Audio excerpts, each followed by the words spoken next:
ನಮಸ್ಕಾರ ವೀಕ್ಷಕರೇ, welcome to stocks Kannada. ಬನ್ನಿ ನಾಳೆ ನಿಫ್ಟಿ ಹಾಗೂ ಬ್ಯಾಂಕ್ ನಿಫ್ಟಿ ಅನಲೈಸ್ ಮಾಡೋಣ. ನಿಫ್ಟಿ ನೋಡಿ, ಇವತ್ತು ಸೆಕೆಂಡ್ ಹಾಫ್ನಲ್ಲಿ ಫಂಟಾಸ್ಟಿಕ್ ಮೂವ್ ಆಗಿದೆ. 63 ಪಾಯಿಂಟ್ ಅಪ್ಸೈಡ್ ಮೂವ್ ಆಗಿಬಿಟ್ಟು 26,004ರಲ್ಲಿ ಕ್ಲೋಸ್ ಆಗಿದೆ. ಅಬೌಟ್ 26,000 ಫಸ್ಟ್ ಟೈಮ್ ಕ್ಲೋಸ್ ಆಗಿದೆ. ನಿಫ್ಟಿದು 5 ಮಿನಿಟ್ಸ್ ಕ್ಯಾಂಡಲ್ಸ್ಟಿಕ್ ಚಾರ್ಟ್ ಇದು.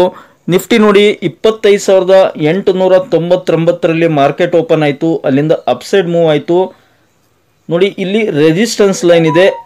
ಹೇಗೆ ರೆಸಿಸ್ಟೆನ್ಸ್ ಫೇಸ್ ಆಗಿಬಿಟ್ಟು ಕೆಳಗಡೆ ಬಂತು. ನಂತರ ಇಲ್ಲಿ ಕನ್ಸಾಲ್ಟೇಷನ್ ಆಯಿತು. ತುಂಬ ಸಮಯ ಕನ್ಸಾಲ್ಟೇಷನ್ ಆಗಿಬಿಟ್ಟು ಈ ಸಪೋರ್ಟನ್ನು ಬ್ರೇಕ್ ಮಾಡಿಬಿಟ್ಟು ಕೆಳಗಡೆ ಬಂತು. ಇಲ್ಲಿ ಒಂದು ಸಪೋರ್ಟ್ ಲೈನ್ ಇದೆ. ಫಂಟಾಸ್ಟಿಕ್ ಸಪೋರ್ಟ್ ತೊಗೊಂಡಿದೆ. ತುಂಬ ಸಮಯದವರೆಗೆ ಅಲ್ಲಿ ಕೂಡ ಒಂದು ಬಾಕ್ಸ್ ಕ್ರಿಯೇಟ್ ಆಯಿತು, ಒಂದು ಚಾನಲ್ ಕ್ರಿಯೇಟ್ ಆಯಿತು.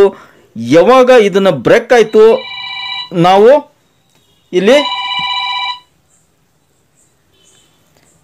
ಇಲ್ಲಿ ಎಂಟರ್ ಆಗ್ಬೋದು. ಒಂದು ಕಾಲ್ ಆಪ್ಷನನ್ನು ಬೈ ಮಾಡೋಣ. ಇಲ್ಲಿ ಬೈ ಮಾಡಿಬಿಟ್ಟು ಏನಕ್ಕೆ ಇಲ್ಲಿ ಎಂಟರ್ ಆಗೋಣ. ಏನಕ್ಕೆ ಅಂದರೆ ನಮ್ಮದು ಸ್ಟಾಪ್ ಲಾಸ್ ಕೂಡ ಕಡಿಮೆ ಇರುತ್ತೆ, ಪ್ರಾಫಿಟು ಜಾಸ್ತಿ ಆಗುತ್ತೆ. ಅದಕ್ಕೋಸ್ಕರ ಇಲ್ಲಿ ಎಂಟರ್ ಆಗಬೇಕಂತ ಇರೋದು. ಮತ್ತು ಕ್ಲಿಯರ್ ಬ್ರೇಕ್ಔಟ್ ಸಿಕ್ಕಿದೆ. ಹೀಗಾಗಿ ಫಂಟಾಸ್ಟಿಕ್ ಅಪಾರ್ಚುನಿಟಿ. ಫಾಸ್ಟ್ ಮೂವ್ ಆಗಿದೆ. ಅದೇ ಥರ ನಮ್ಮ ಪ್ರೀಮಿಯಂ ಕೂಡ ಫಾಸ್ಟಾಗಿ ಮೂವ್ ಆಗಿರುತ್ತೆ. ಈ ಥರ ಚಿಕ್ಕ ಪುಟ್ಟ ಮಾಹಿತಿಗಳನ್ನು ಹೇಳಿಕೊಡೋದೇ ಈ ಚಾನಲ್ನ ಉದ್ದೇಶ ಸ್ನೇಹಿತರೆ. ನೋಡಿ, ಪ್ರತಿದಿನ ನಾನು ನಿಫ್ಟಿ ಬ್ಯಾಂಕ್ ನಿಫ್ಟಿ ಅನಲೈಸ್ ಮಾಡುವಾಗ, ಪ್ರೆಡಿಕ್ಟ್ ಮಾಡುವಾಗ ನಿಮಗೆ ಚಾರ್ಟನ್ನು ಓಪನ್ ಮಾಡಿಬಿಟ್ಟು ನಿಮಗೆ ಹೇಳಲಿಕ್ಕೆ ಪ್ರಯತ್ನ ಪಡ್ತೇನೆ. ಏನನ್ನು ಯಾವ ಥರ ಟ್ರೇಡ್ ಮಾಡ್ಬೋದಾಗಿತ್ತು, ಯಾವ ಥರ ಟ್ರೇಡ್ ಮಾಡಿದರೆ ಪ್ರಾಫಿಟ್ ಸಿಗುತ್ತೆ ಅಂತ. ಇದನ್ನು ಏನಕ್ಕೆ ಹೇಳ್ತೀನಿ ಅಂದರೆ, ನೋಡಿ, ಮಾರ್ಕೆಟ್ ಹೇಗೆ ಒಂದು ರಿಯಾಕ್ಟ್ ಮಾಡುತ್ತೆ ಅದನ್ನು ನಾವು ಅರ್ಥ ಮಾಡಿಕೊಂಡ್ರೆ 100% ಸಕ್ಸಸ್ ಆಗ್ತೀವಿ, 100% ಒಂದು ಪ್ರಾಫಿಟ್ ಸಿಗುತ್ತೆ. ಏನಕ್ಕೆ ನೋಡಿ, ಇಲ್ಲಿ ಓಪನ್ ಆಯಿತು ಮಾರ್ಕೆಟ್. ಓಕೆ, ಇಲ್ಲಿ ರೆಸಿಸ್ಟೆನ್ಸ್ ಇದೆ ನೋಡಿ. ಅಲ್ಲಿಂದ ಮಾರ್ಕೆಟು ಡ್ರಾಪ್ ಆಯಿತು. ನೋಡಿ, ಇಲ್ಲಿ ಸಪೋರ್ಟ್ ಇದೆ. ಅದರ ಹತ್ರ ತುಂಬ ಸಮಯ ಟ್ರೇಡ್ ಆಯಿತು.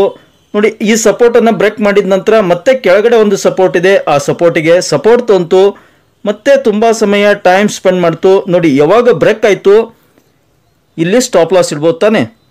ಮತ್ತು ಬ್ರೇಕ್ ಆದ ನಂತರ ನೋಡಿ, ತಿರುಗಿ ನೋಡಲಿಲ್ಲ ಮಾರ್ಕೆಟು. ಹ್ಯೂಜ್ ನೋಡಿ, ಇಲ್ಲೊಂದು ಸಪೋರ್ಟ್, ಇವತ್ತಿನ ಒಂದು ಹೈ ಏನು ಸಪೋರ್ಟ್ ಇತ್ತು ಮಾರ್ನಿಂಗ್ ಹೈ, ಅದನ್ನು ಕೂಡ ಬ್ರೇಕ್ ಮಾಡಿಬಿಟ್ಟು ಮೇಲ್ಗಡೆ ಇಲ್ಲೊಂದು ರೆಸಿಸ್ಟೆನ್ಸ್ ಲೈನ್ ಇದೆ, ಅದರ ಹತ್ರ ಕ್ಲೋಸ್ ಆಯಿತು. ಎಕ್ಸಾಕ್ಟ್ಲಿ ಏನಕ್ಕೆ ಹೇಳಲಿಕ್ಕೆ ಇಷ್ಟಪಡ್ತೀನಿ ಅಂದರೆ, ಹೇಗೆ ಮಾರ್ಕೆಟು ಯಾವುದೇ ಇಂಡೆಕ್ಸ್ ಆಗಿರ್ಬೋದು, ನಿಫ್ಟಿ ಆಗಿರ್ಬೋದು, bank Nifty, mid cap, Sensex, fin Nifty ಯಾವುದೇ ಆಗಿರ್ಬೋದು. ಆದರೆ ನಾನು ಯೂಶಲಿ ಫೋಕಸ್ ಮಾಡೋದು ಮತ್ತು ಸ್ಟಡಿ ಮಾಡೋದು ನಿಫ್ಟಿ ಮತ್ತು ಬ್ಯಾಂಕ್ ನಿಫ್ಟಿ ಮಾತ್ರ. ಜಾಸ್ತಿ ಬೇರೆ ಯಾವುದನ್ನು ಕೂಡ ನಾನು ಸ್ಟಡಿ ಮಾಡಲ್ಲ, ಜಾಸ್ತಿ ನೋಡಲಿಕ್ಕೂ ಹೋಗಲ್ಲ. ಯಾಕಂದರೆ ಎಲ್ಲವನ್ನು ನೋಡ್ತಾ ಹೋದರೆ ಎಲ್ಲವನ್ನು ಮಾಡ್ತೀನಿ. ಟ್ರೇಡಿಂಗ್ ಅಂದರೆ ಯಾವುದೂ ಕೂಡ ಕಾನ್ಸಂಟ್ರೇಟ್ ಮಾಡೋಕ್ಕಾಗಲ್ಲ. ನಾನು ಕಾನ್ಸಂಟ್ರೇಟ್ ಮಾಡ್ತಾ ಇರೋದು specially Nifty and bank Nifty ಎರಡನ್ನು ಮಾತ್ರ. ಹಾಗೆ ಇನ್ವೆಸ್ಟ್ಮೆಂಟ್ ಕೂಡ ಮಾಡ್ತೀನಿ ಸ್ಟಾಕ್ಗಳಲ್ಲಿ, ಸಿಲೆಕ್ಟೆಡ್ ಸ್ಟಾಕ್ಗಳಲ್ಲಿ, ದೆನ್ ಮ್ಯೂಚುವಲ್ ಫಂಡ್ಸ್ ಮತ್ತು ETF ಈ ಥರ ಇದೆ. ನಾನು ಯಾವುದೇ ಕಾರಣಕ್ಕೂ ಮಿಡ್ ಕ್ಯಾಪ್ ಮತ್ತು ಸೆನ್ಸೆಕ್ಸ್, ಫಿನ್ ನಿಫ್ಟಿ ಯಾವನ್ನು ಟ್ರೇಡ್ ಮಾಡ್ತಾ ಇಲ್ಲ ಸ್ನೇಹಿತರೆ. ಸದ್ಯಕ್ಕಂತೂ ಯಾವುದೂ ಟ್ರೇಡ್ ಮಾಡ್ತಾ ಇಲ್ಲ ನಾನು. ಯಾಕಂದರೆ ಕನ್ಫ್ಯೂಷನ್ ಆಗುತ್ತೆ. ನಿಫ್ಟಿ ಮತ್ತು ಯಾವುದು ಬ್ಯಾಂಕ್ ನಿಫ್ಟಿ ಇವೆರಡರಲ್ಲಿ ನಾನು ಒಂದು ಸ್ಪೆಷಲೈಸೇಷನ್ ಅಂತಾರಲ್ಲ, ಈಗ ಡಾಕ್ಟರ್ ಯಾವ ಥರ ಸ್ಪೆಷಲೈಸ್ಡ್ ಡಾಕ್ಟರ್ಸ್ ಇರ್ತಾರೆ, ಆರ್ಥೋಪೆಡಿಕ್ಕು, ಕಾರ್ಡಿಯಾಲಜಿಸ್ಟು, ರೇಡಿಯೋಲಜಿಸ್ಟು, ಮತ್ತು ಡರ್ಮೆಟಾಲಜಿಸ್ಟು, ಲಂಗ್ ಸ್ಪೆಷಲಿಸ್ಟು, ಮತ್ತೊಬ್ಬರು ಆಮೇಲೆ ಜನರಲ್ ಮೆಡಿಸಿನ್ನು, ಫಿಸಿಷಿಯನ್ನು, ಸರ್ಜನ್ನು, ಈ ಥರ ಎಲ್ಲ ಇರ್ತಾರಲ್ಲ, ಅದೇ ಥರ ನಾನು ನಿಫ್ಟಿ ಆ್ಯಂಡ್ ಬ್ಯಾಂಕ್ ನಿಫ್ಟಿ ಇವೆರಡನ್ನು ಹಿಡಿತದಲ್ಲಿ ಇಟ್ಕೋಬೇಕು. ಇವೆರಡನ್ನು ಕಂಟಿನ್ಯೂ ಸ್ಟಡಿ ಮಾಡ್ತಾ ಇದ್ದೀನಿ ತುಂಬ ವರ್ಷದಿಂದ. ಹೀಗಾಗಿ ಅದರ ಮೇಲೆ ನನಗೆ ಒಂದು ಗ್ರಿಪ್ ಇದೆ, ಒಂದು ಕಾನ್ಫಿಡೆನ್ಸ್ ಇದೆ. ಅದರ ಚಾರ್ಟ್ಗಳನ್ನು, ಸಾವಿರಾರು ಚಾರ್ಟ್ಗಳನ್ನು ಸ್ಟಡಿ ಮಾಡಿದ್ದೀನಿ. ಪ್ರತಿದಿನ ಕೂಡ ಚಾರ್ಟ್ಗಳನ್ನು ಸ್ಟಡಿ ಮಾಡ್ತಾ ಇದ್ದೀನಿ. ಹೀಗಾಗಿ ನನಗೆ ಅದರ ಒಂದು ಕಾನ್ಫಿಡೆನ್ಸ್ ಇದೆ ನಿಫ್ಟಿ ಮತ್ತು ಬ್ಯಾಂಕ್ ನಿಫ್ಟಿಯಲ್ಲಿ ಹೇಗೆ ಟ್ರೇಡ್ ಮಾಡ್ಬೋದು ಅಂತೇಳಿ. ಆದರೂ ಕೂಡ ಲಾಸ್ ಆಗ್ತವೆ ಸ್ನೇಹಿತರೆ, ನಂದು ಕೂಡ ಇಷ್ಟು ಸ್ಟಡಿ ಮಾಡಿದರೂ ಕೂಡ ಲಾಸ್ ಆಗ್ತವೆ. So market is the boss. Finally ಹೇಳಬೇಕಾಗಿರೋದು ಏನಂದರೆ, ನಮ್ಮ ಟ್ರೇಡಿಂಗ್ ಸೈಕಾಲಜಿ ಕಂಟ್ರೋಲ್ನಲ್ಲಿರಬೇಕು. ಒಂದು ದಿನಕ್ಕೆ ಒಂದು ತಪ್ಪಿದರೆ 2 ಟ್ರೇಡ್ಗಳನ್ನು ಮಾತ್ರ ಮಾಡಬೇಕು. ಅದಕ್ಕಿಂತ ಜಾಸ್ತಿ ಟ್ರೇಡ್ ಮಾಡಬಾರ್ದು. ಮಲ್ಟಿಪಲ್ ಟ್ರೇಡ್ಸ್ ಆದರೆ, ಓವರ್ ಟ್ರೇಡಿಂಗ್ ಆದರೆ ಖಂಡಿತ ಲಾಸ್ ಆಗುತ್ತೆ. 1 ಇಲ್ಲ 2 ನೋಡಿ, ಬೆಳಗ್ಗಿನಿಂದ ಇಲ್ಲಿ ಮಾರ್ಕೆಟ್ ಓಪನ್ ಆಯಿತು. ಯಾರ್ಯಾರು ವೇಟ್ ಮಾಡ್ತಾರೆ ನೋಡೋಣ ಅಂಥೇಳಿ. ಸೊ ಇಲ್ಲಿ ರೆಸಿಸ್ಟೆನ್ಸ್ ಇದೆ, ಅಲ್ಲಿ ರೆಸಿಸ್ಟೆನ್ಸ್ ಹತ್ರ ಮಾರ್ಕೆಟ್ ಡ್ರಾಪ್ ಆಯಿತು ನೋಡಿ, ಇಲ್ಲಿ ಕನ್ಸಾಲ್ಟೇಷನ್ ಆಯಿತು. ಮಾರ್ಕ್ ಮಾಡಿ ಹಾಗೆ ಇವನ್ನೆಲ್ಲ ಸಪೋರ್ಟ್ ರೆಸಿಸ್ಟೆನ್ಸ್, ಇಲ್ಲೊಂದು ಸಪೋರ್ಟ್ ಇದೆ ಮಾರ್ಕ್ ಮಾಡಿ, ಈ ಸಪೋರ್ಟ್ ಮಾರ್ಕ್ ಮಾಡಿರ್ತೀರ. ಯಾವಾಗ ಇದನ್ನು ಡ್ರಾಪ್ ಆಯಿತು ಇದನ್ನು ಕೂಡ ಮಾರ್ಕ್ ಮಾಡಿ ಇರುತ್ತೆ. ನಿಮ್ಮ ಇನ್ಬಿಲ್ಟ್ ಇವೆಲ್ಲ ಸಪೋರ್ಟು ರೆಸಿಸ್ಟೆನ್ಸ್ ಪ್ಯೂರ್ ಪಾಯಿಂಟ್ಸ್ ಪ್ರತಿಯೊಬ್ಬರಲ್ಲೂ ಇನ್ಬಿಲ್ಟ್ ಇರ್ತವೆ. ಹಾಗೆ ನನ್ನಲ್ಲಿ ಕೂಡ ನನ್ನ ಸಿಸ್ಟಮ್ನಲ್ಲಿ ಕೂಡ ಇನ್ಬಿಲ್ಟ್ ಇದೆ ಇದು. ಹೀಗಾಗಿ ಮಾರ್ಕ್ ಮಾಡಿರಿ, ಇಲ್ಲಾಂದರೆ ಮಾರ್ಕ್ ಮಾಡಿ, ಇದ್ದರೆ ಪರವಾಗಿಲ್ಲ ಚೆನ್ನಾಗಿ ನಿಮ್ಗೆ ಸಿಗುತ್ತೆ. ಇಲ್ಲಿ ಮಾರ್ಕ್ ಮಾಡಿರ್ತೀರ, ಸ್ವಲ್ಪ ವೇಟ್ ಮಾಡಬೇಕು ಎಲ್ಲಿವರೆಗೆ ಈ ಒಂದು ರೆಸಿಸ್ಟೆನ್ಸನ್ನು ಬ್ರೇಕ್ ಮಾಡುತ್ತಾ ಮೇಲ್ಗಡೆ ವೇಟ್ ಮಾಡಬೇಕು. ಹಾಗೆ ಹೇಗೆ ಕ್ಯಾಂಡಲ್ ಮೂವ್ ಆಗ್ತವೆ ಹಾಗೆ ಮಾರ್ಕ್ ಮಾಡ್ತಾ ಹೋಗಿ. ನಂತರ ನಿಮಗೆ ಖಂಡಿತ ಒಂದು ಚಾನಲ್ ಸಿಗುತ್ತೆ ಇಲ್ಲಿ. ಅವಾಗ ನೀವು ಪ್ಲ್ಯಾನ್ ಮಾಡ್ಕೋಬೇಕು, ಚಾನಲ್ ಯಾವ ಕಡೆ ಬ್ರೇಕ್ ಆಗುತ್ತೆ ಆ ಕಡೆ ಟ್ರೇಡ್ ಮಾಡೋಣ ಅಂತೇಳಿ. ಸಪೋಸ್ ಕೆಳಗಡೆ ಬ್ರೇಕ್ ಆಗಿದ್ರೆ ಒಂದು ಪಿ ಬೈ ಮಾಡ್ಬೋದು ಪುಟ್ಟು. ಈಗ ಮೇಲ್ಗಡೆ ಬ್ರೇಕ್ ಆಗಿದೆ, ಹೀಗಾಗಿ ನಾವು ಕಾಲ್ ಆಪ್ಷನ್ನ ಬೈ ಮಾಡೋಣ ಅಂತ ನಿಮಗೂ ಕೂಡ ಕಾನ್ಫಿಡೆನ್ಸ್ ಸಿಗುತ್ತೆ. ಅವಾಗ ಸ್ಟಾಪ್ ಲಾಸ್ ಎಲ್ಲಿಡ್ಬೋದು, ಖಂಡಿತ ಇಲ್ಲಿ ಚಿಕ್ಕ ಸ್ಟಾಪ್ ಲಾಸು ಬಿಗ್ ಪ್ರಾಫಿಟ್. ಹೌದಾ, ಚಿಕ್ಕ ಪ್ರಾಫಿಟ್ಟು, ಚಿಕ್ಕ ಒಂದು ಸ್ಟಾಪ್ ಲಾಸ್ ಚಿಕ್ಕದು, ಪ್ರಾಫಿಟ್ ದೊಡ್ಡದು. So this is the logic. ಈ ಥರ ವೇಟ್ ಆ್ಯಂಡ್ ವಾಚ್ ಮಾಡಿ ಟ್ರೇಡ್ ಮಾಡಿದ್ರೆ ನೋಡಿ, ಒಂದೇ ಟ್ರೇಡು ಫಂಟಾಸ್ಟಿಕ್ ಅರ್ನಿಂಗ್ಸ್ ಇವತ್ತು.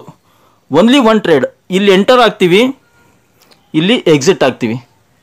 ಓಕೆ, ಒಂದೇ ಟ್ರೇಡು ಸಾಕಷ್ಟು ದುಡ್ಡು ತಂದು ಕೊಟ್ಟಿರುತ್ತೆ. ಹೀಗಾಗಿ ಸಪೋರ್ಟು ರೆಸಿಸ್ಟೆನ್ಸು ಪ್ಯೂರ್ ಪಾಯಿಂಟ್ಸ್ಗಳನ್ನು ಅರ್ಥ ಮಾಡ್ಕೊಳ್ಳಿ, ಸ್ಟಡಿ ಮಾಡಿ, ದುಡ್ಡು ಖಂಡಿತ ಮಾಡಬಹುದು.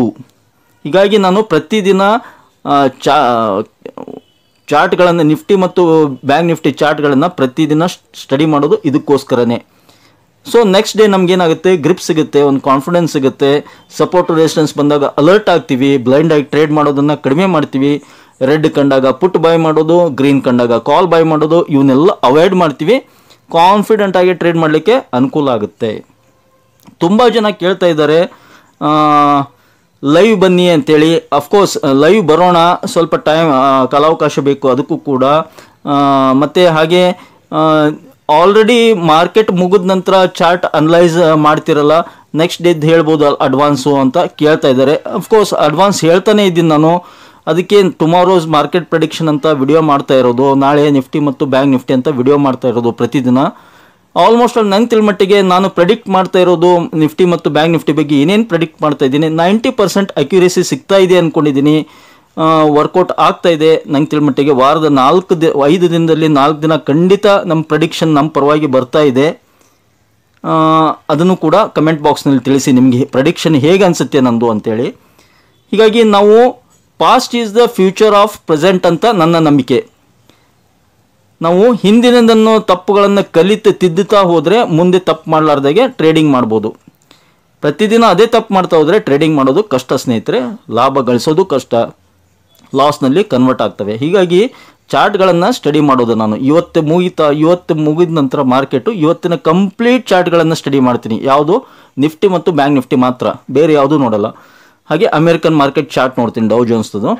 ಇವೆರಡು ಚಾರ್ಟ್ಗಳನ್ನು ನೋಡಿದಾಗ ನನಗೆ ಒಂದು ಎಲ್ಲಿ ಮಿಸ್ಟೇಕ್ ಆಗುತ್ತೆ, ಎಲ್ಲಿ ಎಂಟರ್ ಆಗಬೇಕು, ಏನು ಪರ್ಫೆಕ್ಟ್ ಮಾಹಿತಿ ಸಿಗುತ್ತೆ.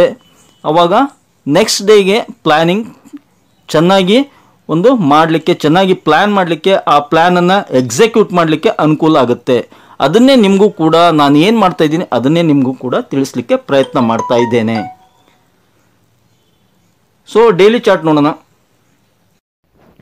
ಇದು ಡೈಲಿ ಚಾರ್ಟ್, ಇದು ನಿಫ್ಟಿದು ನೋಡಿ. ನಿಫ್ಟಿದು ಡೈಲಿ ಚಾರ್ಟ್ನಲ್ಲಿ ನಿನ್ನೆ ಕೂಡ ಹೇಳಿದ್ದೆ, ಪ್ರತಿದಿನ ಹೇಳ್ತಾ ಇದ್ದೀನಿ ಹಾಗೆ. ಸೊ ಇಲ್ಲಿ ಬಿಗ್ ಅಪ್ ಮೂವ್, ಒಂದು consultation, pole and flag pattern, big up move ಆಗಿದೆ. 2 ದಿನ ಕನ್ಸಾಲ್ಟೇಷನ್ ಆಗಿದೆ, ಬಿಗ್ ಅಪ್ ಮೂವ್. ಇವತ್ತು ಕೂಡ ಒಂದು ಡೋಜಿ ಕ್ಯಾಂಡಲ್ ಅಥವಾ ಒಂದು ಕನ್ಸಾಲ್ಟೇಷನ್ ಆದರೆ ನಮಗೆ ಗುರುವಾರ ಇಲ್ಲ ಶುಕ್ರವಾರ ಫಂಟಾಸ್ಟಿಕ್ ಅಪ್ಸೈಡ್ ರ್ಯಾಲಿ ಬರುತ್ತೆ ಅಂತ ಹೇಳಿದ್ದೆ. I stick on that. ನಾಳೆ ಅಥವಾ ನಾಡಿದ್ದು ಬಿಗ್ ಅಪ್ ಮೂವ್ ಬರುತ್ತೆ. 26,000 ನಿನ್ನೆ ಒಂದು ಮಾರ್ಕೆಟ್. ಆಮೇಲೆ ನಾವು ಇಲ್ಲಿಂದ ಅನಲೈಸ್ ಮಾಡ್ತಾ ಇದ್ವಿ. ಯಾರ್ಯಾರು ಹೊಸದಾಗಿ ನೋಡ್ತಾ ಇದ್ದರೆ ಗೊತ್ತಿರುತ್ತೆ, ಯಾರು ಹೊಸಬ್ರು ನೋಡ್ತಾ ಇದ್ದರೆ ಡೈಲಿ ನೋಡೋರಿಗೆ ಗೊತ್ತೇ ಇರುತ್ತೆ. ಯಾರಾದರೂ ಹೊಸಬ್ರು ಈ ವಿಡಿಯೋ ನೋಡ್ತಾ ಇದ್ದರೆ ನೋಡಿ, ಇಲ್ಲಿಂದ ಸ್ಟಾರ್ಟ್ ಮಾಡಿದ್ವಿ ನಾವು ಪ್ರೆಡಿಕ್ಷನ್ನು. ಫಸ್ಟ್ ಟಾರ್ಗೆಟ್ ಇಲ್ಲಿ ಕೊಟ್ಟಿದ್ದೆ, ಅಚೀವ್ ಆಯಿತು. ನೆಕ್ಸ್ಟ್ ಟಾರ್ಗೆಟ್ ಇಲ್ಲಿ ಕೊಟ್ಟಿದ್ದೆ, ಅದು ಅಚೀವ್ ಆಯಿತು. ನೆಕ್ಸ್ಟ್ ಇಲ್ಲಿತ್ತು ಮೇಜರ್ 350, ಅದು ಅಚೀವ್ ಆಯಿತು. ನಂತರ ತುಂಬ ಒಂದು ಮಾರ್ಕೆಟು ಕಂಟಿನ್ಯೂ ಅಪ್ಸೈಡ್ ಮೂವ್ ಆಗುತ್ತೆ, ಸ್ವಲ್ಪ ಕರೆಕ್ಷನ್ ಆಗುತ್ತೆ ಅಂದಿದ್ದೆ, ಹೆಲ್ದಿ ಕರೆಕ್ಷನ್ ಆಯಿತು. ಇಲ್ಲಿ ಸಪೋರ್ಟ್ ಅಂತು 3-4 ದಿನ ಒಂದು ಕನ್ಸಾಲ್ಟೇಷನ್ ಆಗಿಬಿಟ್ಟು ಬಿಗ್ ಅಪ್ ಮೂವ್ ಬಂತು. ನಂತರ ಕನ್ಸಾಲ್ಟೇಷನ್ ಆಯಿತು ಇಲ್ಲಿ ಎಕ್ಸಾಕ್ಟ್ಲಿ ಈ ಸಪೋರ್ಟ್ ಲೈನ್ ಹತ್ರ ಕನ್ಸಾಲ್ಟೇಷನ್ ಆಗಿಬಿಟ್ಟು ಇಲ್ಲಿಂದ ಬಿಗ್ ಅಪ್ ಮೂವ್ ಅಗೇನ್ ಇಲ್ಲಿದೆ ನೋಡಿ 26,000 2 ದಿನ ಟಚ್ ಆಗಿಬಿಟ್ಟು ವಾಪಸ್ ಬಂತು. ನಿನ್ನೆ ಕೂಡ ಅನಲೈಸ್ ಮಾಡಿದ್ವಿ ನಾವು 26,000 ಬಿಗ್ ಹರ್ಡಲ್ಲಿದೆ. ಹೀಗಾಗಿ 1-2-3 ದಿನ ಅಲ್ಲಿವರೆಗೆ ಟಚ್ ಆಗಿಬಿಟ್ಟು ವಾಪಸ್ ಬರೋ ಚಾನ್ಸ್ ಇರುತ್ತೆ. ನಂತರ ಬಿಗ್ ರ್ಯಾಲಿ ಕೊಡ್ಬೋದು. ಏನಕ್ಕೆ ಅಂತ ಅದನ್ನು ಹೇಳಿದ್ದೆ. ಯಾವ ಥರ ಇಲ್ಲಿ ಬಿಗ್ ಅಪ್ ಮೂವ್ ಬಂದು ಕನ್ಸಾಲ್ಟೇಷನ್ ಆಗಿದೆ, ಅದೇ ಥರ ಇಲ್ಲಿ ಕೂಡ ಬಿಗ್ ಅಪ್ ಮೂವ್ ಬಂದಿದೆ. ಒಂದು ಕನ್ಸಾಲ್ಟೇಷನ್ ಆಗಿಬಿಟ್ಟು ಗುರುವಾರ ಇಲ್ಲ ಶುಕ್ರವಾರ ಇದನ್ನು ದಾಟಿ ಮೇಲ್ಗಡೆ ಹೋಗುತ್ತೆ, ಫಂಟಾಸ್ಟಿಕ್ ಮೂವ್ ಬರುತ್ತೆ ಅಂತ ಹೇಳಿದ್ದೆ. ಅದೇ ಥರ ಇವತ್ತು ಚೆನ್ನಾಗಿ ರ್ಯಾಲಿ ಬಂದಿದೆ. ನಾಳೆ ಮತ್ತು ನಾಡಿದ್ದು 2 ದಿನದಲ್ಲಿ ಒಂದು ದಿನ ಬಿಗ್ ಅಪ್ ಮೂವ್ ರ್ಯಾಲಿ. ಮತ್ತು 26,400 ನಾಡಿದ್ದುವರೆಗೆ ನಮ್ಮ ಟಾರ್ಗೆಟ್ ಇದೆ 26,400 ಅಂಟಿಲ್ ಫ್ರೈಡೇ ಟಾರ್ಗೆಟ್ ಇದೆ ನಮ್ಮದು. ನೋಡಬೇಕು ಅಚೀವ್ ಆಗುತ್ತೋ ಇಲ್ಲೋ. ಅಚೀವ್ ಆದರೆ ಫಂಟಾಸ್ಟಿಕ್ ಇರುತ್ತೆ, ಎಲ್ಲರಿಗೂ ಅನುಕೂಲ ಆಗುತ್ತೆ, ಅರ್ನಿಂಗ್ಸ್ ಆಗುತ್ತೆ ಅಂತ ನಂಬ್ತೀನಿ. ಸ್ಟಾಪ್ ಲಾಸ್ ಏನಿಡೋಣ, ನಾಳೆಗೆ ಸಪೋರ್ಟ್ ಆ್ಯಂಡ್ ರೆಸಿಸ್ಟೆನ್ಸ್ ನೋಡೋದಾದರೆ as first and final support ಬಂದ್ಬಿಟ್ಟು ಮತ್ತೆ ಅದೇ 25,800. ನಿನ್ನೆ ಕೂಡ ಅದನ್ನೇ ಅನಲೈಸ್ ಮಾಡಿದ್ವಿ ನಾವು. ಯಾವುದೇ ಕಾರಣಕ್ಕೂ 25,800 ಕೆಳಗಡೆ ಬರಲ್ಲ ಮಾರ್ಕೆಟು. ಬಂದರೂ ಕೂಡ ಕೆಳಗಡೆ ಅಲ್ಲಿಂದ ಸಪೋರ್ಟ್ ತೊಗೊಂಡ್ಬಿಟ್ಟು ಮೇಲ್ಗಡೆ ಪುಷಪ್ ಆಗುತ್ತೆ ಅಂತ ಹೇಳಿದ್ವಿ. ಹೀಗಾಗಿ ನೋಡಿ 871 ಇವತ್ತಿನ ಲೋ 25,871ರವರೆಗೆ ಬಂದ್ಬಿಟ್ಟು ಅಲ್ಲಿಂದ ರಿಕವರಿ ಆಗಿದೆ. ಅದನ್ನು 5 ನಿಮಿಷದ ಕ್ಯಾಂಡಲ್ ಸ್ಟಿಕ್ ಚಾರ್ಟ್ನಲ್ಲಿ ನಿಮಗೆ ಕ್ಲಿಯರ್ ಆಗಿ ತೋರಿಸಿದ್ದೀನಿ ಕೂಡ. ಹೀಗಾಗಿ ನಾಳೆಗೆ first and final support one and only support ಏನಂದರೆ 25,800 ಬಿಗ್ ಸಪೋರ್ಟ್, ಅದ್ರ ಕೆಳಗಡೆ ಬರಲ್ಲ. ಇನ್ನು 26,000 ಒಂದು ಫ್ಲ್ಯಾಟ್ ಓಪನಿಂಗ್ ಆದರೆ ಅದ್ರ ಮೇಲ್ಗಡೆ ಟ್ರೇಡ್ ಆಗಬೇಕು 10-15 ನಿಮಿಷ, ಅಂದರೆ ಅಪ್ಸೈಡ್ ರ್ಯಾಲಿ ಬರುತ್ತೆ.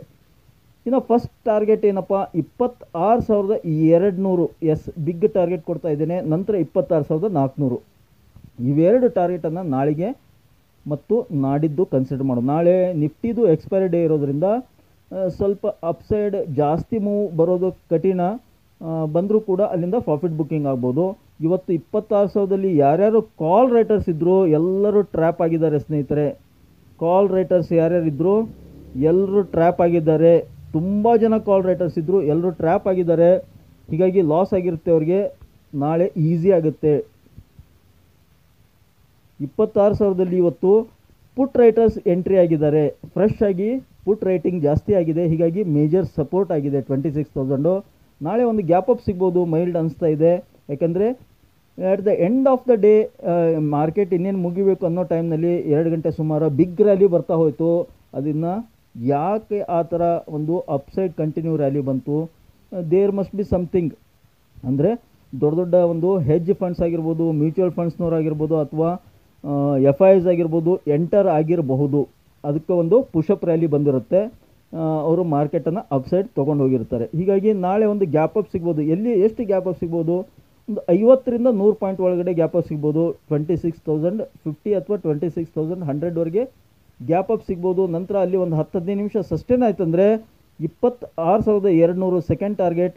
ಓಕೆ, ನಂತರ 26,350-400 ಈ ಥರ ಒಂದು ನಾಳೆಗೆ ಟಾರ್ಗೆಟನ್ನು ಇಟ್ಕೊಳ್ಳೋಣ. ಸಪೋರ್ಟ್ ಅಂತೂ 25,800 ಒನ್ ಆ್ಯಂಡ್ ಒನ್ಲಿ ಸಪೋರ್ಟ್.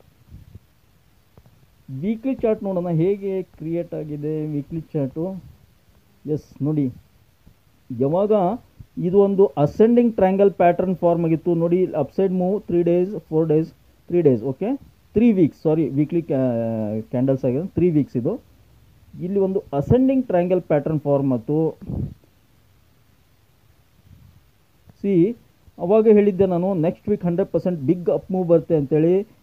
ಕಳೆದ ವಾರ ಕೂಡ ಹೇಳಿದ್ದೆ, ಇನ್ನೂ ಕ್ಯಾಂಡಲ್ ಫಾರ್ಮ್ ಆಗಿದ್ದಿಲ್ಲ. ಅದೇ ಥರ ಇಲ್ಲೊಂದು ಬಿಗ್ ಅಪ್ ಮೂವ್ ಬಂತು. ಈ ವಾರ ಕೂಡ ಹೇಳಿದ್ದೆ ನಾನು ಇದ್ರ ಮೇಲ್ಗಡೆ ಇನ್ನೊಂದು ಕ್ಯಾಂಡಲ್ ಫಾರ್ಮ್ ಆಗುತ್ತೆ ಈ ಥರ ಅಂತ. ನೋಡಿ ಈ ಥರ ಗುರುವಾರ ಮತ್ತು ಶುಕ್ರವಾರದವರೆಗೆ 26,400ವರೆಗೆ ರೀಚ್ ಆಗ್ಬೋದು. ಈ ಥರ ಕ್ಯಾಂಡಲ್ ಫಾರ್ಮ್ ಆಗ್ಬೋದು. 26,400 ಶುಕ್ರವಾರದವರೆಗೆ ಟಾರ್ಗೆಟ್ ಇಟ್ಕೊಳ್ಳೋಣ ನಾವು. ನಾಳೆ ಗುರುವಾರ, ನಾಡಿದ್ದು ಶುಕ್ರವಾರ, 2 ದಿನ. ಓಕೆ, 26,400 ಟಾರ್ಗೆಟ್ ರೀಚ್ ಆಗ್ಬೋದು ಅಂದ್ಕೊಂಡಿದ್ದೀನಿ. ನೋಡೋಣ ಹೇಗೆ ಮೂವ್ ಆಗುತ್ತೆ. ಏಕೆಂದರೆ ಗ್ಲೋಬಲ್ ಟೆನ್ಷನ್ ಕೂಡ ಇರುತ್ತೆ. ಸಪೋಸ್ ಏನಾದರೂ ಲೆಬನಾನು, ಇಸ್ರೇಲು, ಹಜ್ಬುಲ್ಲಾ ಅವೆಲ್ಲ ವಾರ್ ಟೆನ್ಷನ್ ಏನಾದರೂ ಎಸ್ಕಲೇಟ್ ಆಯಿತು, ಜಾಸ್ತಿ ಆಯಿತು ಅಂದರೆ ಮಾರ್ಕೆಟ್ ಕರೆಕ್ಷನ್ ಕೂಡ ಆಗ್ಬೋದು, ಗೊತ್ತಿಲ್ಲ. ಬಟ್ ಅಮೇರಿಕಾ ಕಡೆಯಿಂದ ಯಾವುದೇ ಒಂದು ನೆಗೆಟಿವಿಟಿ ಇಲ್ಲ, ನೆಗೆಟಿವ್ ಇಂಪ್ಯಾಕ್ಟ್ ಇಲ್ಲ. ಒಂದು ಪಾಸಿಟಿವ್ ಇಂಪ್ಯಾಕ್ಟ್ ಕೂಡ ಕ್ರಿಯೇಟ್ ಆಗಿದೆ ಗ್ಲೋಬಲ್ ಮಾರ್ಕೆಟ್ನ. ಅದು ಚೈನಾದ್ದು ಫ್ಯಾಕ್ಟರ್ ನಿಮಗೆಲ್ಲ ಗೊತ್ತೇ ಇದೆ. ಚೈನಾದಲ್ಲಿ ಸ್ಟಿಮ್ಯುಲಸ್ ಘೋಷಣೆ ಮಾಡಿದ್ದಾರೆ. ಪ್ಯಾಕೇಜು. ಹೀಗಾಗಿ ಮೆಟಲ್ ಸೆಕ್ಟರು ಮತ್ತು ಕೆಮಿಕಲ್ ಸೆಕ್ಟರ್ನಲ್ಲಿ ಜಾಸ್ತಿ ಒಂದು ಮೂಮೆಂಟಮ್ ಬರ್ತಾ ಇದೆ. ಯಾರಾದರೂ ಪೋರ್ಟ್ಫೋಲಿಯೋದಲ್ಲಿ ಮೆಟಲ್ ಸ್ಟಾಕ್ಸು ಕೆಮಿಕಲ್ ಸ್ಟಾಕ್ಸ್ ಇದ್ದರೆ ಹೋಲ್ಡ್ ಮಾಡಿ ಹಾಗೆ ಇಟ್ಕೊಳ್ಳಿ ಸ್ವಲ್ಪ ದಿನ, ಅದರಲ್ಲಿ ಚೆನ್ನಾಗಿ ರ್ಯಾಲಿ ಬರೋ ಸಾಧ್ಯತೆ ಇದೆ. ಸ್ಟಾಪ್ ಲಾಸ್ ಇಡಬೇಕು ಯಾವುದೇ ಕಾರಣಕ್ಕೂ. ಬ್ಯಾಂಕ್ ನಿಫ್ಟಿ ನೋಡಿ 54,100 ಕ್ಲೋಸ್ ಆಗಿದೆ. ಒಂದು 130 ಪಾಯಿಂಟ್ ಅಪ್ಸೈಡ್ ಮೂವ್ ಆಗಿಬಿಟ್ಟು 54,101 ಕ್ಲೋಸ್ ಆಗಿದೆ ಬ್ಯಾಂಕ್ ನಿಫ್ಟಿ. ನೋಡಿ ಸ್ನೇಹಿತರೆ, ಇದು ಬ್ಯಾಂಕ್ ನಿಫ್ಟಿದು 5 ಮಿನಿಟ್ಸ್ ಕ್ಯಾಂಡಲ್ಸ್ಟಿಕ್ ಚಾರ್ಟು. ಮಾರ್ಕೆಟು ಏನು ಮಾಡುತ್ತೆ ಅಂದರೆ, ಪ್ರತಿಯೊಬ್ಬರಿಗೂ ನಾನು ಅಪ್ಸೈಡ್ ಮೂವ್ ಆಗ್ತಾ ಇದ್ದೀನಿ, ಡೌನ್ ಸೈಡ್ ಮೂವ್ ಆಗ್ತಾ ಇದ್ದೀನಿ ಅಂತ ಒಂದು ಅನೌನ್ಸ್ಮೆಂಟ್ ಮಾಡಲ್ಲ. ಅದು ಹಿಂಟ್ ಕೊಡುತ್ತೆ. ಆ ಹಿಂಟನ್ನು ಯಾರು ಅರ್ಥ ಮಾಡ್ಕೊತಾರೆ ಅವರು ಸಕ್ಸಸ್ ಆಗ್ತಾರೆ, ಅವರು ದುಡ್ಡು ಗಳಿಸ್ತಾರೆ. ಯಾರು ಅರ್ಥ ಮಾಡ್ಕೊಳ್ಳಲ್ಲ ಲಾಸ್ ಮಾಡ್ಕೋತಾರೆ. ಏನಕ್ಕೆ ಈ ಮಾತು ಹೇಳ್ತಾ ಇದ್ದೀನಿ ಅಂದರೆ, ನೋಡಿ ಮಾರ್ಕೆಟು 53,794 ಓಪನ್ ಆಯಿತು, 53,792 ಲೋ ಫಾರ್ಮ್ ಆಯಿತು. ಎಷ್ಟು ಬ್ಯೂಟಿಫುಲಿ ಆ್ಯಕ್ಟಿವ್ ಆಗುತ್ತೆ ನೋಡಿ. ಸಪೋರ್ಟ್ ಇದೆ ಇಲ್ಲಿ, ಮೇಜರ್ ಸಪೋರ್ಟ್. ಅಲ್ಲಿಂದನೇ ಮೇಲ್ಗಡೆ ಹೋಗಿದೆ. ಫಂಟಾಸ್ಟಿಕ್ 5 ನಿಮಿಷದ್ದು ಬುಲ್ಲಿಶ್ ಕ್ಯಾಂಡಲ್ ನೋಡಿ. 5 ನಿಮಿಷದಲ್ಲಿ ಎಷ್ಟೊಂದು ಅಪ್ಸೈಡ್ ಮೂವ್ ಆಗಿದೆ. ಓಕೆ, 9 ಗಂಟೆ 20 ನಿಮಿಷಕ್ಕೆ ಈ ಕ್ಯಾಂಡಲ್ ಫಾರ್ಮ್ ಆಯಿತು. ನಂತರ ನಾವು ಅರ್ಥ ಮಾಡ್ಕೋಬೇಕು. ಸೊ ಮಾರ್ಕೆಟ್ ಅಪ್ಸೈಡ್ ಮೂವ್ ಆಗ್ತಾ ಇದೆ. ಡೇ ಲೋದಿಂದ ಒಂದು ಮೂವ್ ಆಗಿದೆ 5 ನಿಮಿಷದ ಕ್ಯಾಂಡಲು. ಇಲ್ಲಿ ಒಂದು ಸಪೋರ್ಟ್ ಇದೆ. ಓಕೆ, ಇಲ್ಲಿ ಒಂದು ಸಪೋರ್ಟ್ ಇದೆ, ಅದ್ರ ಮೇಲ್ಗಡೆ ಕ್ಲೋಸ್ ಆಗಿದೆ. ಹೀಗಾಗಿ ನಾವೇನು ಮಾಡಬೇಕು, ಇಲ್ಲಿ ಸ್ಟಾಪ್ ಲಾಸ್ ಇಟ್ಬಿಟ್ಟು ನೆಕ್ಸ್ಟ್ ಕ್ಯಾಂಡಲ್ ಏನು ಫಾರ್ಮ್ ಆಗಿದೆಯಲ್ಲ ಇಲ್ಲಿ ಒಂದು ಕಾಲ್ ಆಪ್ಷನ್ ಅನ್ನ ಬೈ ಮಾಡಬೇಕು. ಮಾರ್ಕೆಟ್ ಹೇಳ್ಕೊಡುತ್ತೆ, ಅನೌನ್ಸ್ ಮಾಡಲ್ಲ ಅಷ್ಟೇ, ನಾವು ಹಿಂಟ್ ಕೊಡುತ್ತೆ, ನಾವು ಅರ್ಥ ಮಾಡ್ಕೋಬೇಕು. ನೋಡಿ ಇಲ್ಲಿ ಎಂಟರ್ ಆಗ್ತೀವಿ, ಇಲ್ಲಿ ಸ್ಟಾಪ್ ಲಾಸ್ ಇಡ್ತೀವಿ, ಸ್ಟಾಪ್ ಲಾಸ್ ಕೂಡ ಹಿಟ್ ಆಗಲ್ಲ. ಫಂಟಾಸ್ಟಿಕ್ ಅರ್ನಿಂಗ್ ನೋಡಿ, ಫಂಟಾಸ್ಟಿಕ್ ಅರ್ನಿಂಗ್. 54,144 ಹೈ ಹೋಗಿದೆ. 53,000 ನಾವು 900 ಎಂಟರ್ ಆದರೂ ಕೂಡ ಇದು 800 ಅಲ್ಲಿ ಬೇಡ, ಇಲ್ಲಿ 900 ಅಲ್ಲಿ ಎಂಟರ್ ಆದರೂ ಕೂಡ 200 ಪಾಯಿಂಟ್ 250 ಪಾಯಿಂಟ್ ಸಿಕ್ಕಿದೆ. ಅದನ್ನು ಯಾಡ್ ದ ಮನಿ ಇವತ್ತಿನ ಪ್ರೀಮಿಯಂ ಅಲ್ಲ, ಗಮನಿಸಿ. ನಾನು ಪದೇ ಪದೇ ಹೇಳ್ತೇನೆ, ಯಾಕಂದರೆ ನಾನು ಆಪ್ಷನ್ ಟ್ರೇಡಿಂಗ್ ಮಾಡಿದರೂ ಕೂಡ ಎಕ್ಸ್ಪೈರಿ ಡೇ ದಿನ ಟ್ರೇಡ್ ಮಾಡಲ್ಲ. ಯೂಶ್ವಲಿ ಮಾಡಿದರೂ ಕೂಡ ಅವತ್ತಿನ ಪ್ರೀಮಿಯಮನ್ನು ಬೈ ಮಾಡಲ್ಲ, ನೆಕ್ಸ್ಟ್ ವೀಕ್ ಪ್ರೀಮಿಯಮನ್ನು ಬೈ ಮಾಡ್ತೀನಿ. ಅದನ್ನೇ ನಿಮಗೂ ಕೂಡ ಹೇಳಲಿಕ್ಕೆ ಇಷ್ಟಪಡ್ತೀನಿ. Next week premium safer side ಅದು. ನೆಕ್ಸ್ಟ್ ವೀಕ್ ಪ್ರೀಮಿಯಂ ಬೈ ಮಾಡ್ತೀವಿ, ಇಲ್ಲಿ ಸ್ಟಾಪ್ ಲಾಸ್ ಇಡ್ತೀವಿ. ಫಂಟಾಸ್ಟಿಕ್ ಅರ್ನಿಂಗ್ 250 ಪಾಯಿಂಟ್ ಅಂದರೆ ಅದನ್ನು ಪ್ರೀಮಿಯಂನಲ್ಲಿ ಆಟ್ ದ ಮನಿ ಅಥವಾ ಇನ್ ದ ಮನಿ ಪ್ರೀಮಿಯಂನಲ್ಲಿ ಕನ್ವರ್ಟ್ ಮಾಡಿದರೆ, ಇನ್ ದ ಮನಿ ಆಗಿದ್ದರೆ 30 to 40% ಸಿಗುತ್ತೆ. Okay, percentage wise. At the money ಆಗಿದ್ದರೆ 25% ಸಿಗೋ ಚಾನ್ಸಸ್ ಇರುತ್ತೆ. ಸೊ 25% ಹಿಡಿದ್ರೆ ಎಷ್ಟಾಗುತ್ತೆ, 2 ಅಂದರೆ 50 ಮೇಲೆ ಒಂದು 50, ಆಲ್ಮೋಸ್ಟ್ ಆಲ್ 70 ಪಾಯಿಂಟ್ ಸಿಕ್ಕಿರೋದು. 70 ಪಾಯಿಂಟ್ಸ್ ಇನ್ ಬ್ಯಾಂಕ್ ನಿಫ್ಟಿ ಒಂದು ದಿನಕ್ಕೆ ಅಂದರೆ ಫಂಟಾಸ್ಟಿಕ್ ಅರ್ನಿಂಗ್ಸ್. ಅಲ್ಲಿಗೆ ಸಿಸ್ಟಮನ್ನು ಕ್ಲೋಸ್ ಮಾಡಿಡಬೇಕು, ಮತ್ತೆ ನೆಕ್ಸ್ಟ್ ಡೇ ನೋಡಬೇಕು. ಸೊ ಮಾರ್ಕೆಟ್ ಹೇಳ್ಕೊಡುತ್ತೆ, ನಾವು ಕೂಡ ಸಪೋರ್ಟು ರೆಸಿಸ್ಟೆನ್ಸು ಪಿವೋಟ್ ಪಾಯಿಂಟ್ಸ್ಗಳನ್ನು ಅರ್ಥ ಮಾಡಿಕೊಂಡ್ರೆ ಚೆನ್ನಾಗಿ ಟ್ರೇಡಿಂಗ್ ಮಾಡ್ಬೋದು. ನೋಡಿ ನಿನ್ನೆ ಏನು ಮಾರ್ಕೆಟ್ ಪ್ರೆಡಿಕ್ಷನ್ ಮಾಡಿದ್ವಿ, ಅದರಲ್ಲಿ 53,800 ಸ್ಟ್ರಾಂಗ್ ಸಪೋರ್ಟ್ ಇದೆ ಅಂತ ಅನಲೈಸ್ ಮಾಡಿದ್ವಿ. ಅಲ್ಲಿಯೇ ಎಕ್ಸಾಕ್ಟ್ಲಿ ಸಪೋರ್ಟ್ ತೊಗೊಂಡಿದೆ, ಅಲ್ಲಿಂದ ಮಾರ್ಕೆಟ್ ರಿಕವರಿ ಆಗಿದೆ. ಎಕ್ಸಾಕ್ಟ್ಲಿ ನಿನ್ನೆ ಫಾಲ್ ಆಗಿತ್ತು, ಮೊನ್ನೆದೇನು ಟಾಪ್ ಇತ್ತು ಅಲ್ಲಿ ಅದ್ರ ಹತ್ರನೇ ಕ್ಲೋಸ್ ಆಗಿದೆ. ನೋಡಿ 3 ದಿನದ್ದು ಚಾರ್ಟ್ ಕ್ಯಾಂಡಲ್ಸ್ ತೋರಿಸ್ತೀನಿ. ಅಪ್ಸೈಡ್ ಎಸ್, ಇಲ್ಲಿಂದ ಒಂದು ಕನ್ಸಾಲ್ಟೇಷನ್ ಆಗಿತ್ತು, ಬಿಗ್ ಅಪ್ ಮೂವ್. ಓಕೆ, ಒಂದು 3 ದಿನ ಆಯಿತು, ಒಂದೇ ರೇಂಜ್ನಲ್ಲಿ ಕನ್ಸಾಲ್ಟೇಷನ್ ಆಗಿದೆ. ಫಂಟಾಸ್ಟಿಕ್. ಅಂದರೆ ನಾಳೆ ಇಲ್ಲ ನಾಡಿದ್ದು ಬಿಗ್ ಅಪ್ ಮೂವ್ 90% ನನ್ನ ಕಡೆಯಿಂದ. ನಾಳೆ ಇಲ್ಲ ನಾಡಿದ್ದು ಬಿಗ್ ಅಪ್ ಮೂವ್ ಬರೋ ಚಾನ್ಸ್ ಇದೆ. ಸೊ ಈ ವಾರದ ನಮ್ಮ ಟಾರ್ಗೆಟ್ ಏನಿದೆ, ಅಂಟಿಲ್ ಫ್ರೈಡೇ, ನಾಳೆ ಮತ್ತು ನಾಡಿದ್ದು ಫ್ರೈಡೇ ಎಷ್ಟಿದೆ, 55,000 55,000. ನಾಳೆ ಮತ್ತು ನಾಡಿದ್ದು 2 ದಿನದಲ್ಲಿ 55,000 ಬ್ಯಾಂಕ್ ನಿಫ್ಟಿಯಲ್ಲಿ ನಮ್ಮ ಟಾರ್ಗೆಟ್ ಇದೆ. ನೋಡೋಣ ಅಚೀವ್ ಆಗುತ್ತೋ ಇಲ್ಲೋ. ಯಾವುದಕ್ಕೂ ಸಪೋರ್ಟ್ ರೆಸಿಸ್ಟೆನ್ಸ್ ನೋಡೋದಾದರೆ one and only support 53,800. Okay, 2 ದಿನ ಅಲ್ಲಿ ಸಪೋರ್ಟ್ ತೊಗೊಂಡಿದೆ, ಹೀಗಾಗಿ ಅದನ್ನೇ ಒಂದೇ ಒಂದು ಸ್ಟಾಪ್ ಲಾಸ್ ಇಡೋಣ. 53,800 ಮೇಜರ್ ಸಪೋರ್ಟ್. ಇನ್ನು ಅಪ್ಸೈಡ್ ಎಸ್ ಅಫ್ಕೋರ್ಸ್ 54,200 ಕ್ರಾಸ್ ಆತಂದರೆ ಪೊಸಿಷನ್ನ ಕ್ರಿಯೇಟ್ ಮಾಡ್ಕೋಬೋದು. ಕಾಲ್ ಆಪ್ಷನ್ನ ಅಲ್ಲಿಯೇ ಸ್ಟಾಪ್ ಲಾಸ್ ಇಟ್ಬಿಟ್ಟು ಫಸ್ಟ್ ರೆಸಿಸ್ಟೆನ್ಸ್ ಎಲ್ಲಿ ಬರುತ್ತೆ 54,500. ಓಕೆ, ಅದನ್ನು ದಾಟಿದರೆ 55,000. ಇವೆರಡು ಟಾರ್ಗೆಟನ್ನು ನಾಳೆಗೆ ಇಟ್ಕೋಬೋದು. ಸಪೋರ್ಟ್ ಮತ್ತು ರೆಸಿಸ್ಟೆನ್ಸನ್ನು ಕನ್ಸಿಡರ್ ಮಾಡ್ಬೋದು.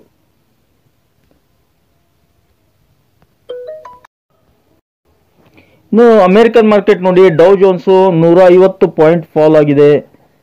ಆದರೂ ಕೂಡ 42,000 ಮೇಜರ್ ಸಪೋರ್ಟ್ ಇದೆ. ಇದನ್ನು ಹೋಲ್ಡ್ ಮಾಡುತ್ತೆ ಇಲ್ಲೋ ನೋಡಬೇಕು. ಹೋಲ್ಡ್ ಮಾಡಿದರೆ ಚೆನ್ನಾಗಿರುತ್ತೆ, ಮತ್ತು ನಂಗೆ ತಿಳಿಮಟ್ಟಿಗೆ ಹೋಲ್ಡ್ ಮಾಡುತ್ತೆ. ಹಾಗೆಯೇ ಓವರ್ ನೈಟ್ ರಿಕವರಿ ಕೂಡ ಆಗುತ್ತೆ ಅಂತ ಅನಿಸ್ತಾ ಇದೆ. S&P 500 ಫ್ಲಾಟ್ ಇದೆ, ನಷ್ಟ ಕೂಡ ಫ್ಲಾಟ್ ಇದೆ.